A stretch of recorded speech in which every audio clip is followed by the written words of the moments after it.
এবার আপনাদের দেখাবো যে ছবিটা বিজেপির বৈঠকে রীতিমতো মারামারি, পঞ্চায়েতে দুর্নীতির অভিযোগে উত্তেজনা ছড়িয়েছে। মহিলা পঞ্চায়েত সদস্যকে বেধড়ক মার। আমার মাকে একদমই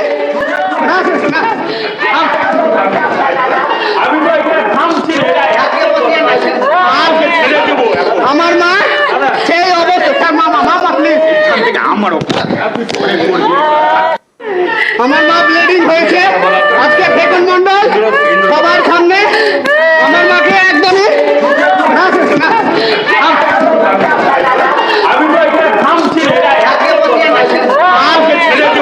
আমার মা সেই অবস্থা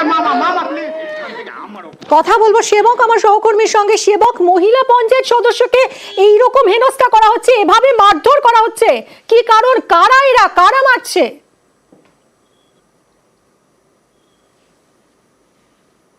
একদমই, দেখো এই গোটা ঘটনাটা ঘটেছে বিজেপির বৈঠকে। যে বৈঠক চলছিল মালদহের মানিকচকে বিজেপির পরিচালিত ভোটলির দক্ষিণ চণ্ডীপুর পঞ্চায়েত, সেই পঞ্চায়েতের দুর্নীতি নিয়ে সরব হয়েছিলেন প্রতিমা মণ্ডল, দলেরই পঞ্চায়েত সদস্য। বিভিন্ন জায়গায় অভিযোগ করা হয়েছিল দলের পঞ্চায়েত পরিচালনার দুর্নীতি নিয়ে। এই বিষয় নিয়ে আলোচনার জন্য আজকে বৈঠক ডাকা হয়েছিল দলীয় নেতৃত্বের তরফে। যে বৈঠকে জেলা সভাপতি দক্ষিণ মালদা তিনি ছিলেন, বিজেপির সাধারণ সম্পাদক ছিলেন এবং দুপক্ষকেই ডাকা হয়েছিল। সেখানে প্রধানের অনুগামী তারা এই পঞ্চায়েত সদস্য, মহিলা পঞ্চায়েত সদস্য তার উপরে চড়া হয় এমনটাই অভিযোগ। যখন বাধা দিতে চান এই মহিলা পঞ্চায়েত সদস্যের ছেলে, তাকেও মারধর করা হয় এবং মারধরে নাক ফাটে মহিলা পঞ্চায়েত সদস্যের, তাকে শারীরিকভাবে হেনস্থা করা হয় এমনটাই অভিযোগ। কিছুক্ষণ আগেই মানিকচক গ্রামীণ হাসপাতালে ভর্তি করা হয়েছে প্রতিমা মণ্ডল নামে এই বিজেপির পঞ্চায়েত সদস্যকে। পরিস্থিতি এমন জায়গায় যায় অভিযোগ দায়ের হয়েছে সেবক, সভা স্থগিত করে দিতে বাধ্য হন। দেখো, এখনো পর্যন্ত লিখিত অভিযোগ দায়ের হয়নি, কারণ প্রথমত চিকিৎসার উপরে জোর দিয়েছেন পরিবারের লোকজন। আর এই বৈঠক স্থগিত হয়ে গিয়েছে দুপক্ষের গোলমালের মধ্যে। যদিও জেলা সভাপতিকে আমি কিছুক্ষণ আগে কথা বললাম, তিনি বলছেন যে গোলমালের জন্য সভা এগোনো যায়নি, সভা পরে আবার হবে।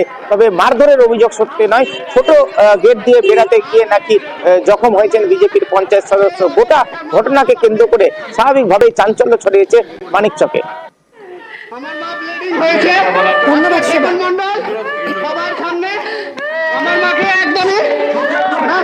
কে মারলো আপনাকে? প্রধান মারলো। কোন প্রধান? শক্তি প্রধান আমাকে ডাকলো। এই গৌরের অফিস আসলো। এর আগে যে ঝামেলাটা যেটা হয়েছিল দীপঙ্কর আর ফেকন যেটা ঝামেলা করেছিল, সেটা নিয়ে আমাকে ডাকা হয়েছিল। আমাকে এই ঘষি দিয়ে আমার বুকে টুকে খুব মেরেছে। এগুলো ছাত্র খুব মেরেছে। ও একটা অভিযোগ ছিল কয়েকজনের বিরুদ্ধে, বলে সেই অভিযোগকে আরো শক্তিশালী করার জন্য হয়তো এই ধরনের অভিযোগ করছে, যেহেতু এখনো বিষয়টা মীমাংসা হয়, বসে বসে এটা মিটে যাবে। ওই ধরনের কোনো ঘটনা ঘটে, ওই ধরনের ঘটনা ঘটলে তো পার্টি স্টেপ নিত না।